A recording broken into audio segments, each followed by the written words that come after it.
In this video, I'm sharing 3 things I learned from the book Upstream by Dan Heath.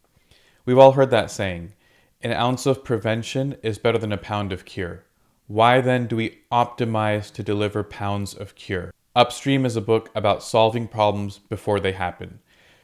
The author starts out the book with a public health parable. He says that there's 2 guys at a picnic, they're eating, and all of a sudden there's a kid drowning in the river. So they jump in, they're saving the kid. As they're saving the kid, another one comes by drowning. They save that one. They keep going and more kids are drowning. Finally, one of them gets up out of the river and starts walking off. The other guy looks at him and says, "Where are you going?" And he goes, "I'm going to go upstream to find the jerk that keeps throwing these kids in the river." That is the metaphor for solving problems before they happen.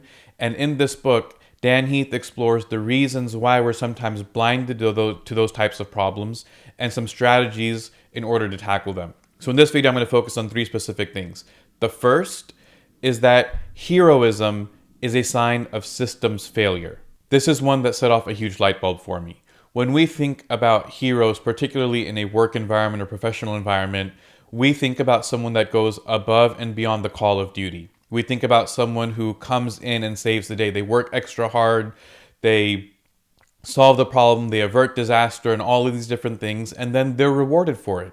They get kudos, they get congratulations, they get recognition. Sometimes, being a hero gets someone promoted and helps them to move up. We celebrate the hero.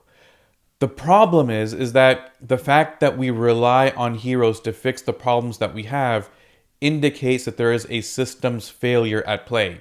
Why is it that we need a hero in the first place? Why is the system so broken that it keeps generating results that require the intervention of a hero to come in and fix it? And now that's a very tough question to deal with. And in the book, he calls this tunneling. He calls it a factor of problem blindness. Because when we're in hero mode, when we're in firefighter mode, we come in and there's so much going on that we have to do whatever we can to keep our heads above water. And so we come in and we deal with crisis after crisis, major outage after major outage, and we're simply in the business of trying to solve problems, keep our heads afloat, put one foot in front of the other, eat the elephant one bite at a time, all of those cliches that we talk about, and we celebrate the effort of the person doing it, but we don't stop and ask, why did it happen in the first place, and who is responsible for looking at it and helping to avert the need for the hero to begin with. And that's tough because that is a position that's not incentivized. It doesn't get the same recognition that a hero does. And so we need to find ways to pay attention to that role, incentivize that role, recognize that role, but ultimately put someone in charge of looking at that system and assessing what it is that we need to do in the bigger picture. The second thing I learned is that every system is perfectly designed to get the results that it gets.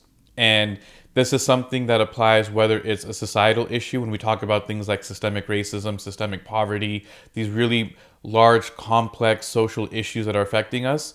And it's the same when we look at a company or a business or something like that. But every system that we have is designed to get the results that it gets. One very interesting example that Dan Heath shared in the book was that of Expedia, the online booking site. And he said that they had an issue where, people were booking reservations and they weren't getting a notification back. And so they would call into the company to get a copy of their itinerary. Now, what happened was that, people book their vacation. They don't get the itinerary for whatever reason and they call in. Well, everyone is siloed out, right? The web guys are saying, well, our web system is working perfectly. The reservations are going through here, the numbers that we have. The customer service team is looking at it saying everything that we're doing is great. This is our call volume. This is our average handle time. This is how quickly that we're resolving issues, so on and so on and so on. And so everyone in their silos is perfectly doing their job. And in fact, they're hitting their metrics. They're hitting their targets. They're doing a good job. But it required someone in this particular case whose job, it wasn't their job. And they looked at it and said, why are we getting so many calls from people that want an itinerary? And when he tallied up the cost per call to the company and the number of people that were calling in, this ended up being $100 million problem that no one was paying attention to. And there were no metrics or targets to indicate that anything was amiss, that anything was wrong. It took someone to just look at it and think about it in that way and interpret the data in that way, in that human way, and understand that this is a problem. And he said, well, look, can we cut down on the number of people needing an itinerary? Why aren't they getting it? Are their emails going to spam? Is there something else? Is there some other reason? And when they're able to remedy that, the number of calls go down. See, to actually assess and say, why are people calling and how do we decrease that volume? That's an upstream problem. The downstream problem is the calls group saying, well, here's the number of calls that we're getting. Here's how we're optimizing. Here's our scripts. Here's our customer satisfaction scores. We're doing great. We're going to optimize this further. If we have an increase in volume, here's how we're going to handle it. And they're all celebrating their success, almost not realizing that there's actually a bigger problem at play. And so upstream thinking, and if we want to call it strategic thinking, I think that's a really good analogy. It requires that type of strategic thinking in order to approach the issues, assess the landscape, and think more deeply about what's going on and why things are happening.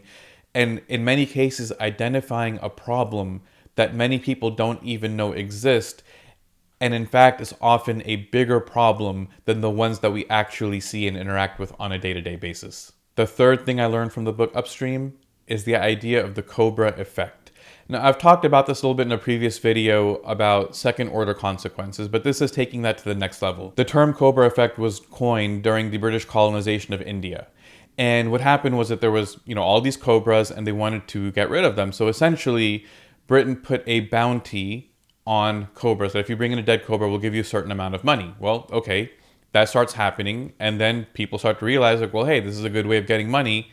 So they started to breed cobras and then kill them and go and get the money. Well, when Britain figured out that that's what was happening, they said, well, this is not what we wanted. So they cut the bounty, right? They stopped paying people for the cobras. And now what happens is you have all of these cobras that people have bred for the purpose of getting this bounty. The bounty goes away. And now you actually have more cobras than you started out with in the very beginning.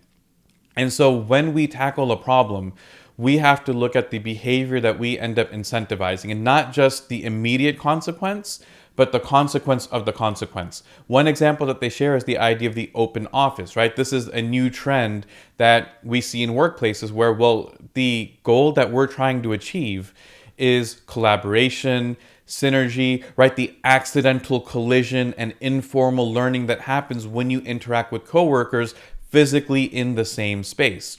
Now, the open office is that we get rid of the cubicle walls, we tear down all those barriers, we put everyone together in that open format. And this will somehow increase that collaboration.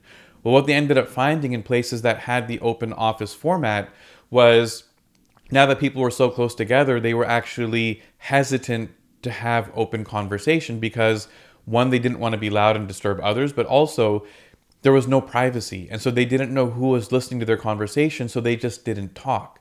On the flip side, people that, had a personality of saying like, well, I don't care who's around me, I'm going to speak loudly, take my meetings, all of this, they would go full force and, be like, have their meeting and talk loudly and all those things, and other people around them would get annoyed. And so then when someone else says, I don't want to be like that, right? And so they then hesitate to speak up properly when they're on a video call or they're at their desk. And so now what ends up happening is, instead of having people co-located and working in that open office concept, all the meeting rooms start to get booked because everyone's running away to try to get some sense of privacy, some sense of separation.